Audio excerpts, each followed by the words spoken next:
have to ask you first, starting off, you have Whole Foods. This is a company that talks so much about how you live your philosophy, and I know you do too. So I have a question, I'm sure everyone else here does, is what do you eat? I mean, do you go to McDonald's all the time, to Taco Bell, ding-dongs? I think going to McDonald's would be very bad for the Whole Foods brand. I'm sure that would be plastered on the front page of the Wall Street Journal. So, I mean, no, I have a very strict diet. I am personally a vegan. I also avoid all processed foods like sugars and white flour and oil. So you're going to be around for a long time to keep running Whole Foods? Yeah, I'm actually pretty fanatical about it because I really do think the diet we're eating in America is killing us. So if we're going to get our healthcare issues solved, we spend 80% of our healthcare dollars on lifestyle diseases like heart disease, stroke, cancer, diabetes, obesity. Those are really avoidable diseases. So people are going to have to change their diets if we're going to get control of our healthcare crisis.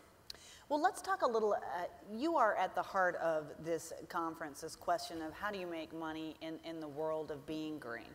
And Whole Foods not only sources its products from green suppliers, you market it that way, you fundamentally live this idea that is part of the Whole Foods thrust.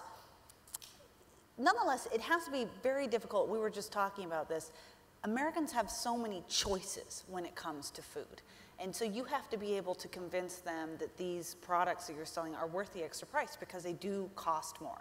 I'm sure a lot of people out here are very curious to know, from a marketing perspective, from a pricing perspective, how do you convince people out there who could go down to the local supermarket and get things at a third or a half of the price that they could get them at Whole Foods, that they want to pay more for the quality or the environmental aspect of what you sell? Well, it'd be a lot easier if the media would stop repeating whole paycheck, whole paycheck, whole paycheck all the time. Whole paycheck. It's invented by the media and repeated endlessly. I mean, I think that is a common myth, Kim, because people are historically ignorant of how little people spend on food today in the United States. I mean, if you look historically 100 years ago, of course, we were largely agricultural still, and we didn't spend much of our disposable income on food. I mean, we spent about 50% of our disposable income on food. That dropped to about 25% 50 years ago, and today it's down to about 8%.